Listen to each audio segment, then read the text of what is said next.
ጤና ይስጥልኝ አከም ነገያ ሄቶቴ ጠና ብለይ ወይም ነሁ መጨናነቅና መደበት ከኑሮ ጋር መጋጨት ግራ መጋባትና ሐሳብ ማጣት ይቀራል። ወደው በኪነ ጥበብ የሙዚቃ የጨዋታና ቁም ነገር ዓለም አብረን እንጓዛለን። ሁሉም ጥሩ ይሆናል።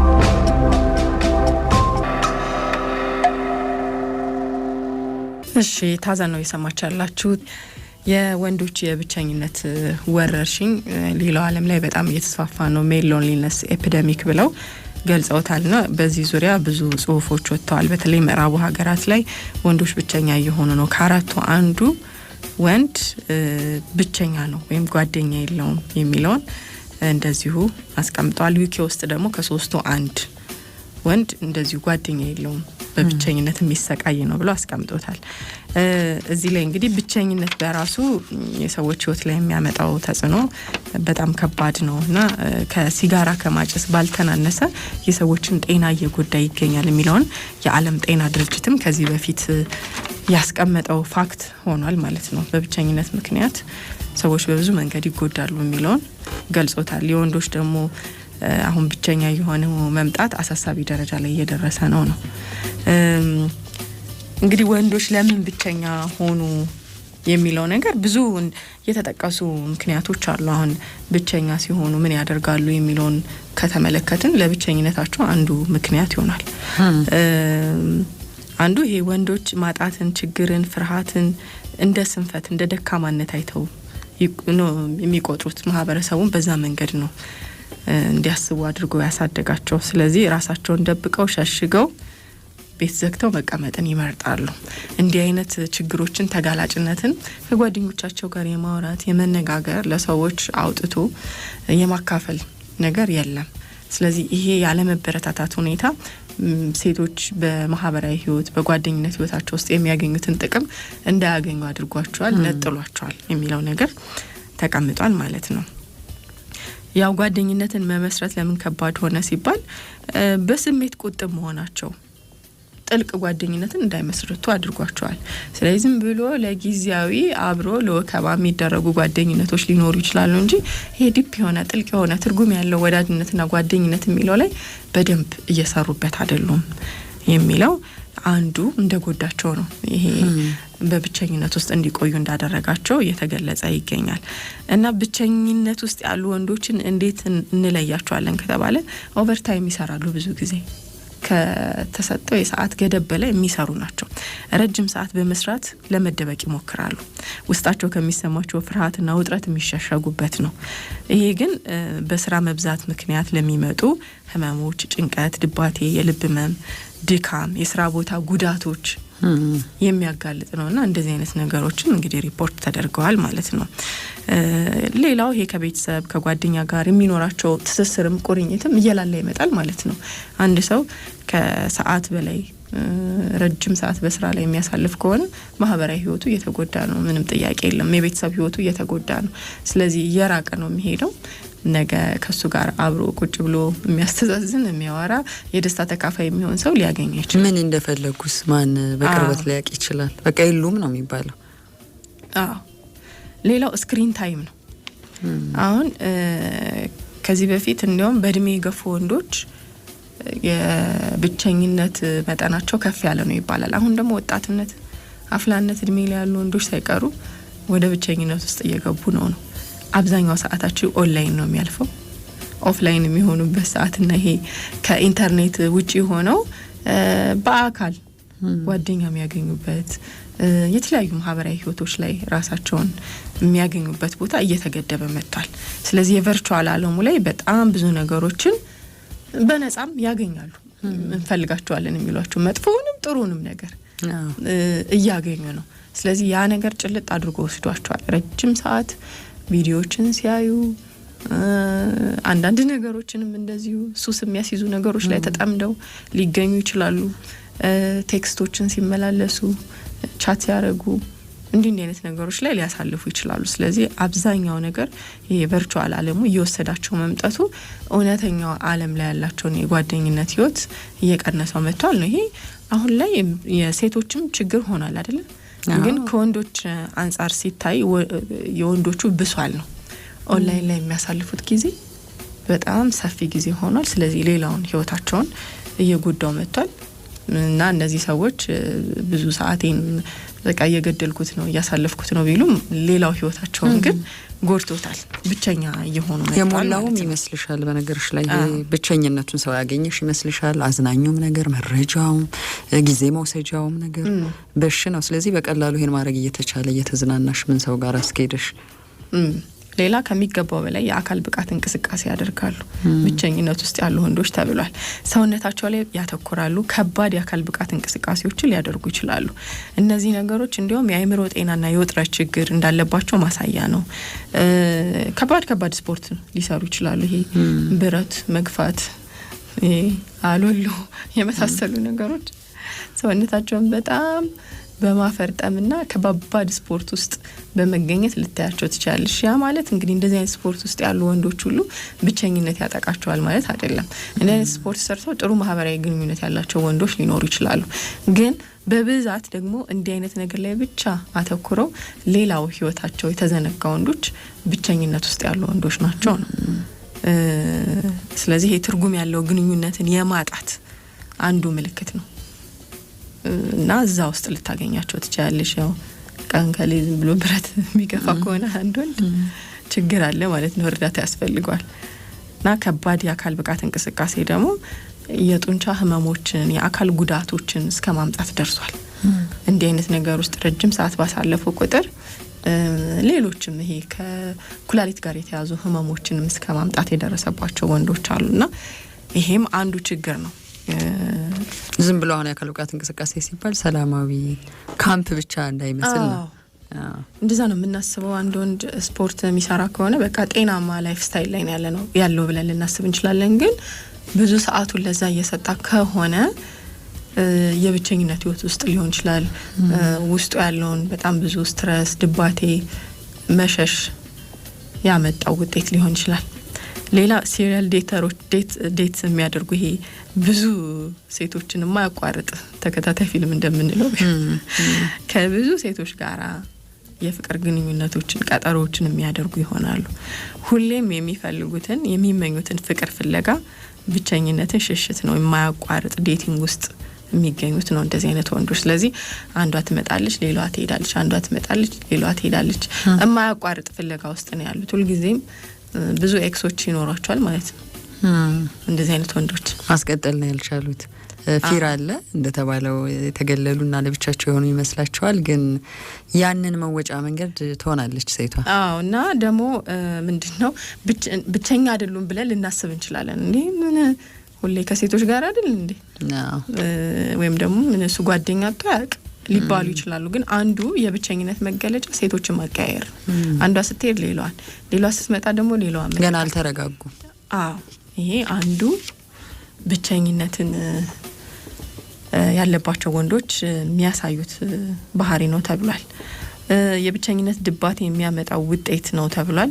ይሄ ኔጌቲቭ የሆነ አሉታዊ የሆነ ሙድ ለመከላከል እንደዚህ አይነት ነገሮችን ያደርጋሉ። ሌላ በጣም ብዙ መብላት ነው። ብዙ ምግብ ሲመገቡ ልናገኛቸው እንችላለን። የሚቀራቸው ሬስቶራንት የለም። ፒዛውም ጥሬ ስጋውም አዲስ ተከፈተ የተባለው ቦታ በጣም የምግብ አፍቃሪ ሊሆኑ ይችላሉ። ብቸኝነታቸው ማሞያ መንገድ ነው። ግን ይሄ ምን ያመጣል? በተለይ ደግሞ ወጣትነት እድሜ ላይ ያሉ ወንዶች ከሆኑ በሂደት ጤናማ ያልሆኑ ምግቦችን ሁሉ በመብላታቸው ምክንያት ይሄ ከመጠን ያለፈው ውፍረት፣ የጤና መጓደል ይዞ ሊመጣ ይችላል። ዝም ብሎ ተመጋቢ መሆን አንዱ ችግሩ ይሄ ነው። ይሄ ተገልጿል። ያው ችግራቸውን ማጋራት፣ ስሜታቸውን ማጋራት አለመፈለጋቸው፣ ይሄ መተውን ከዛ ደግሞ ተጎጂ ነው መባልን እንደ ድክመት እንደ ስንፈት አድርገው መቁጠራቸው ይሄ እንግዲህ ከሌሎች ጋር ያላቸውን ትርጉም ያለው ግንኙነት እያሳጣቸው መጥቷል ነው። ስለዚህ ብዙ ስሜታቸው ተከድኖ የተቀመጠ ነው፣ እየተንተከተከ ነው ያለው። ስለዚህ ይሄንን ደግሞ መወጫ በጣም አጥፊ የሆኑ መንገዶች ላይ ራሳቸውን ሊያገኙት ይችላሉ ተብሎ ተገልጿል። ታዲያ ለዚህ ጉዳይ ሴቶች ተጠያቂ መሆን ይችላሉ ነው? ወይም ደግሞ ሴቶች ለወንዶች ብቸኝነት ተጠያቂ ብቻ ሳይሆን አንዳንዴ ሴቶች ለወንዶች ብቸኝነት መጨነቅ አለባቸው ሲባል ያው ሁሉም ሰው መጨነቅ አለበት አይደለ? ወንዶች ብቻቸውን መተው የለባቸውም በእንደዚህ አይነት አስቸጋሪ ስሜት ውስጥ። የግንዛቤ ውጥረት ነው እንጂ ካወቅሹማ ያስጨንቃል እኮ። አሁን ብረት እያነሳልኝ ነው በቃ ሰውነቱ ፈርጥሟል፣ እሱ ክፉ ቦታ እኮ አይሄድም ጂም ነው ከጠዋት እስከ ማታ የምትል ሴት ትኖራለች። ሊያስብል ይችላል ከሌሎች ነገሮች ጋር ተጨማሪ ግንዛቤ ካላት በተለይ። ሌላ ግን አሁን በፍቅርና ትዳር ህይወት ውስጥ ሲሆን ሴቶች ላይ ማሸከም ይፈልጋሉ ነው ወንዶች ያለባቸውን ጫና። ስለዚህ ሁሉም ሴት የራሷ ብዙ ያልተፈቱ ችግሮች አሏት እና የስሜት በርደናቸውን ሸክማቸውን መጣል የለባቸውም፣ ሴቶችን ተጠያቂ ማድረግ የለባቸውም ብለው ደግሞ የሚናገሩ ሴቶች አሉ። ስለዚህ ችግሮቻቸውን ለመፍታት መሞከር አለባቸው፣ አካሄዳቸውን ማስተካከል አለባቸው ብለው የሚናገሩ አሉ። አንድ እንዲያውም ይሄ ብዙ ሰዎች እንዲነጋገሩበት የሚደረግ በተለያዩ ርዕሶች ላይ መድረኮች አሉ አይደለ? እዛ ላይ ያየሁት አስተያየት ምን ይላል? ብዙ ጊዜ ወንዶች ብቸኛ እንዲሆኑ እንደሆኑ ሲያስቡ ከሴቶች አንጻር ራሳቸውን ሊያወዳድሩ ወይም ሊያዩ ይችላሉ። ምክንያቱም ሴቶች በተሻለ ሁኔታ የስሜት ድጋፍ የሚያገኙ ከሴት ጓደኞቻቸው ጋር በደንብ ማህበራዊ ህይወት እንዳላቸው ሊያስቡ ይችላሉ። አንዳንድ እውነታ ሊሆን ይችላል። ግን ሴቶች ደግሞ ያላቸውን ጓደኝነት ለምን ወንዶች ሊኖራቸው አይችልም? ለምን ያንን ጥብቅና ጥልቅ የሆነ ግንኙነት መፍጠር አይችሉም? ችግሩ እነሱ ራሳቸው ሌላ ወንድ ጓደኛቸው በስሜት ሲቸገር መረዳት የቻሉ አይደሉም። ስለዚህ አንዳቸው ለአንዳቸው መድረስ የቻሉ አይደሉም፣ አልተደጋገፉም ነው። እና የወንዶች ችግር ደግሞ መቶ እስከ ምን ድረስ ይሄዳል አለች እናታቸው። ለምሳሌ በልጅነቴ እኮ እናቴ ምንም በቃ ዞር ብላ ያየችኝ አይደለችም፣ የራሷ ነገር ላይ ነው ብቻ ነው ትኩረት የምታደርገው የማለትና እናቶቻቸውን ብሌም የማድረግ የመውቀስ ችግር አለባቸው። አባቶቻቸውን ለምን አይወቅሱም ብላ ትሞግታለች። እና እንደውም አንድ ጓደኛዬ አለች እኔ እኮ በልጅነቴ እናቴ በተለይ ቲኔጀር ሆኖ 10ዎቹ እድሜ ውስጥ ሆኖ በቃ ምንም ትኩረት አሰጠኝም ነበረ፣ በራሷ ችግር ውስጥ ነበር ያለችው፣ ዝም ብላ የሚደብራት እናት ነበረች፣ የሆነ ድባቴ ውስጥ ዲፕሬሽን ውስጥ ያለች እናት ናት እና ብሎ ሁሌ እሷን ይወቅስ ነበረ። ለምን እሷን ይወቅሳታል? እናቱን አቢዩዝ የሚያደርግ የሚያጠቃ ክብር የሚያሳጣ አባት ግን ቤት ውስጥ ነበረ። አባቱን ግን አንድ ቀንም ሲወቅሰው ሰምቼ አላቅም። ሁልጊዜ የምትወቀሰው እናት ነች። በዛ ሰዓት እኮ እሷ እንደዛ ስትቸገር ብዙ የድጋፍ ሲያስፈልጋት ድብርት ውስጥ ሆና ያሳለፈችውን ችግር አባት አንድ ቀንም ከጎኗ ሊሆን አልፈለገም እና አባቱን አላስተዋለም። ሁሌ ለምንድን ነው ሴቶች ተጠያቂ የሚደረጉት ወንዶች ላይ ላለው ችግር? ወንዶች ራሳቸው እናቶቻቸውን የሚወቅሱበት አጋጣሚ አለ። እንዲህ እኮ እናቴ ብታደርግልኝ እንዲህ አልሆንም ነበር የሚሉ ወቀሳዎችን ያቀርባሉ።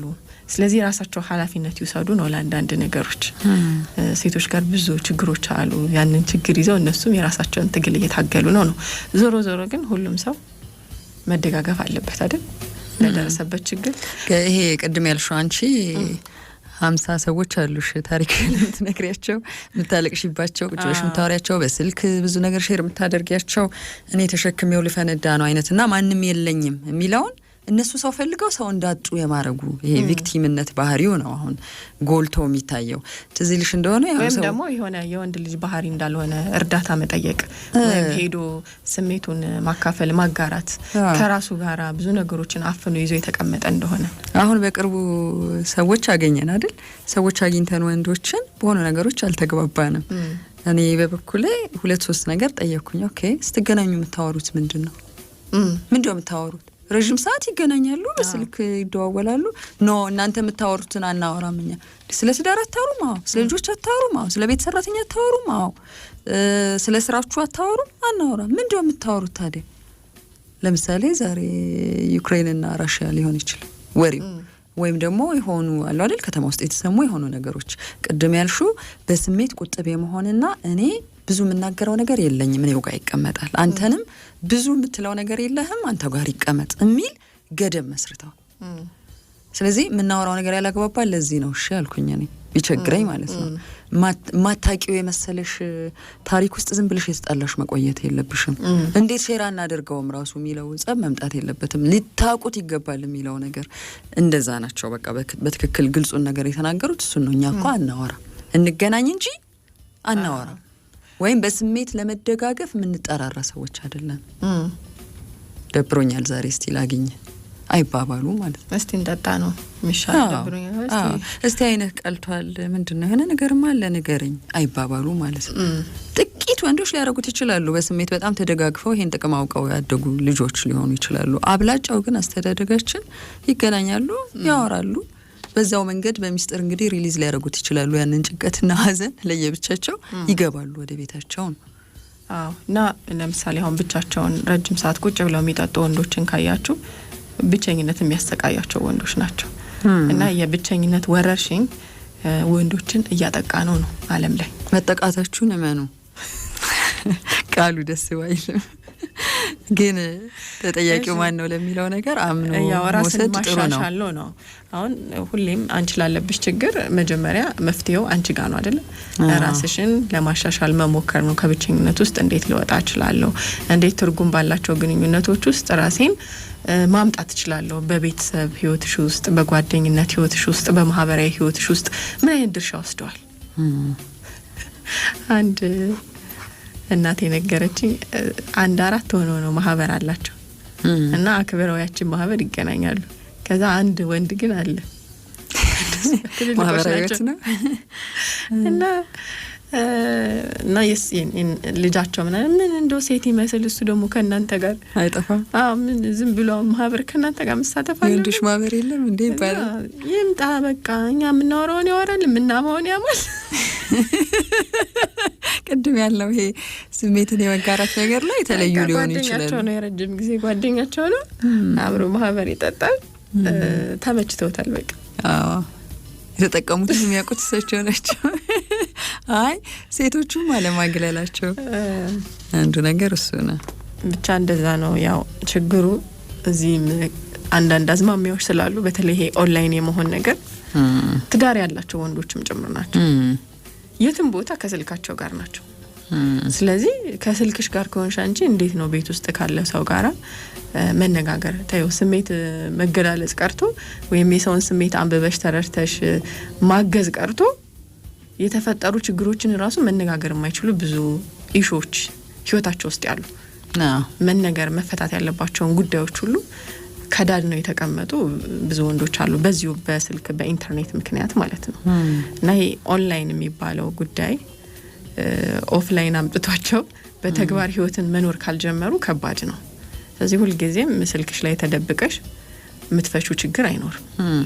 ለጊዜው ያደነዝዝሻል እንጂ ወይም ቃኑን ታሳልፊበታለሽ እንጂ ችግሮች ተጠራቅመው ጠርሙስ ውስጥ ታሽገው የሆነ ቀን ደግሞ ሊፈነዱ ይችላሉ። ከባድ ነው። እውነታው ዓለም ደግሞ የሚፈልገው ነገር አለ። አሁን ሁሉ ጊዜ ምግብ ዝግጅት ፕሮግራም ባይቤት የሳላበስል ከባድ ነው።